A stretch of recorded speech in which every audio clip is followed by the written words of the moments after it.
ನಮ್ಮ ಕೆನ್ ಕಲಾಶಾಲೆಯ ವಿದ್ಯಾರ್ಥಿಗಳಿಂದ ಕೆರೆಗಳ ಸಂರಕ್ಷಣೆಯ ಬಗ್ಗೆ ಸಾರ್ವಜನಿಕರ ಪ್ರಜ್ಞೆ ಮೂಡಿಸೋ ಒಂದು ಕಿರುಚಿತ್ರ.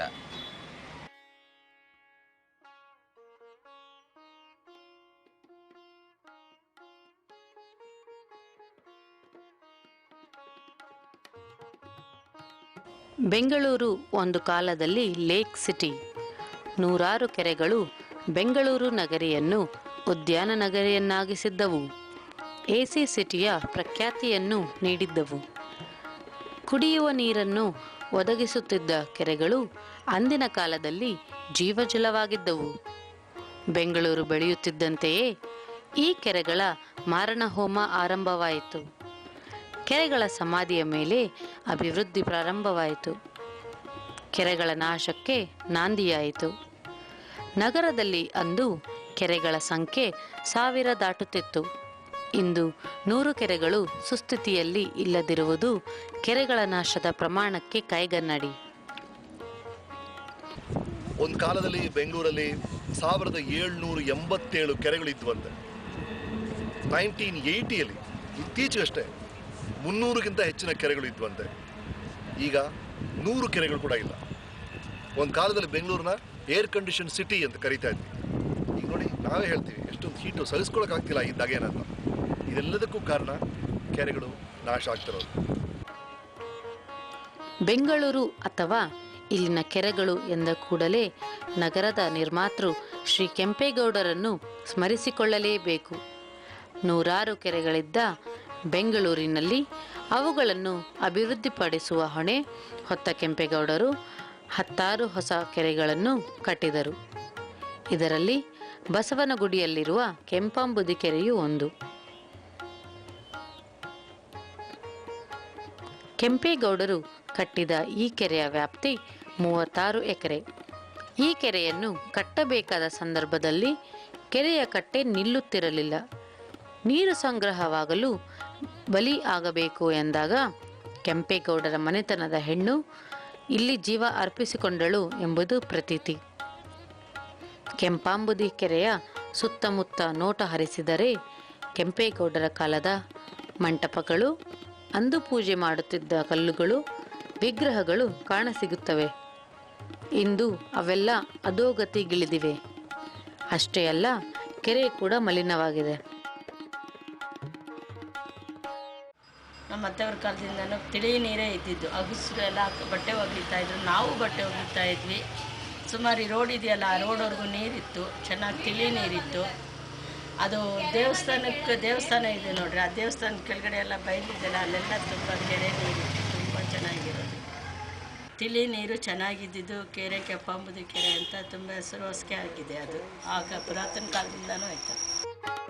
ಬಸವನಗುಡಿ ಪ್ರದೇಶಕ್ಕೆ ಜೀವಜಲವಾಗಿದ್ದ ಕೆಂಪಾಂಬುದಿ ಕೆರೆ ಇಂದು ಈ ಪ್ರದೇಶಗಳಲ್ಲಿ ವಾಸಿಸುತ್ತಿರುವ ಜನರ ಹೊಲಸು ತುಂಬಿಕೊಳ್ಳುವ ತಾಣವಾಗಿದೆ. ಜನರ ಎಲ್ಲ ಕೊಳಕು ಒಳಚರಂಡಿ ಮೂಲಕ ಈ ಕೆರೆಗೆ ಬರುತ್ತಿದ್ದು ದುರ್ನಾತ ಬೀರುತ್ತಿದೆ.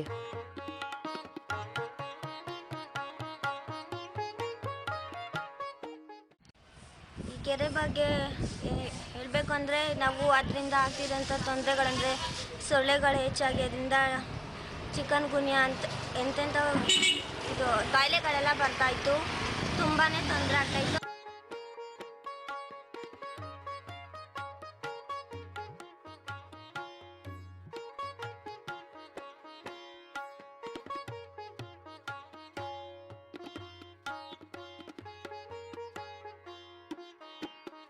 ಕೆರೆಯ ಸುತ್ತಲೂ ಅತ್ಯುತ್ತಮ ರೀತಿಯಲ್ಲಿ ಉದ್ಯಾನ ನಿರ್ಮಾಣವಾಗಿದ್ದರೂ ಕೆರೆಯಲ್ಲಿ ಮಾಲಿನ್ಯ ಈ ಎಲ್ಲ ತಂತ್ರಜ್ಞಾನ ಸೌಂದರ್ಯವನ್ನು ಮರೆಮಾಚುತ್ತಿದೆ.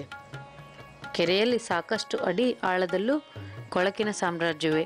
ಪತ್ರಿಕೆ ಹಾಗೂ ಸ್ಥಳೀಯರ ಹೋರಾಟದ ಫಲವಾಗಿ ಕಳೆದ 3 ತಿಂಗಳುಗಳಿಂದ ಈ ಕೆರೆಯನ್ನು ಶುಚಿ ಮಾಡುವ ಕಾರ್ಯ ಆರಂಭವಾಗಿದೆ. ನಗರದಲ್ಲಿ ಕೆರೆಗಳ ಸ್ಥಿತಿ ಏನು ಎಂಬುದಕ್ಕೆ ಕೆಂಪಾಂಬುದಿ ಕೆರೆಯೊಂದು ಉದಾಹರಣೆಯಷ್ಟೇ. ಇದೇ ಸ್ಥಿತಿಯಲ್ಲಿ ನೂರಾರು ಕೆರೆಗಳು ನಲುಗುತ್ತಿವೆ. ಕೆರೆಗಳ ನಾಶ ನಮ್ಮ ಸಂಸ್ಕೃತಿಯ ನಾಶ, ಜಲ ಸಂಸ್ಕೃತಿಯ ನಾಶ ಎಂಬುದನ್ನು ಅರಿಯಬೇಕಾಗಿದೆ. ಕೆರೆಯೊಂದು ಸ್ವಚ್ಛವಾಗಿ ಉಳಿದರೆ ಊರಂದು ಬೆಳೆಯುತ್ತದೆ ಎಂಬ ಹಳೆಯ ಮಾತು ಇಂದು ಸಾಕ್ಷಾತ್ಕಾರವಾದರೆ ಮಾತ್ರ ಬೆಂಗಳೂರು ಮತ್ತೆ ಕೆರೆಗಳ ನಗರಿ ಆಗಲು ಸಾಧ್ಯ. ಬೆಂಗಳೂರು ಸಿಟಿನಲ್ಲಿ ಹೀಟ್ನ ಟಾಲರೇಟ್ ಮಾಡೋಕ್ಕಾಗ್ತಿಲ್ಲ. ಯಾಕಂದರೆ ಕೆರೆಗಳು ನಾಶ ಆಗೋದ್ರಿಂದ. ಕೆರೆಗಳು ನಮ್ಮ ಸಂಸ್ಕೃತಿಯ ಪ್ರತೀಕ.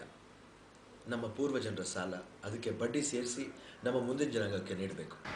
ಪ್ರಕೃತಿಗೆ ನಾವೇನು ಮಾಡ್ಬೋದು ಅಂದರೆ, ನಮ್ಮ ಹಳೆಯ ಕೆರೆಗಳು ಮತ್ತು ಹೊಸ ಕೆರೆಗಳನ್ನ ನೀವು ಗುರುತಿಸಿದಾಗ ಅದನ್ನು ಶುದ್ಧ ಮಾಡಿ ನಮ್ಮ ಮುಂದಿನ ಜನ್ರೇಷನ್ಗೆ ನಾವು ಕೊಡಬೇಕು ಅಂತ ಕೇಳ್ಬೋದು. ಕೆರೆಗಳನ್ನು ರಕ್ಷಿಸೋಣ, ಉಳಿಸೋಣ.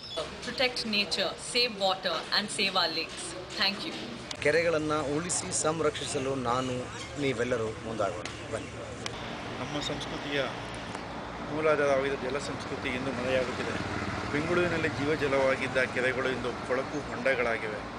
ಕೆರೆಯ ನೀರು ಕುಡಿಯುವ ಕಾಲ ಒಂದಿತ್ತು, ಆದರೆ ಇಂದು ಆ ಕೆರೆಗೆ ಕೈಯಿಡೋಕ್ಕಾದಂಥ ಪರಿಸ್ಥಿತಿ ಒಂದೊದಗಿದೆ. ಜಲ ಸಂಸ್ಕೃತಿ ಅಥವಾ ಜಲ ಸಂಪನ್ಮೂಲವನ್ನು ರಕ್ಷಿಸದ ಕ್ರಮ ಕೈಗೊಳ್ಳದ ಹೊರತು ಮಳೆಗಾಲದಲ್ಲೂ ನಾವು ನೀರಿಗಾಗಿ ಪರಿತಪಿಸಬೇಕಾದಂಥ ಸಮಸ್ಯೆ ನಮಗೆ ಎದುರಾಗಬಹುದು.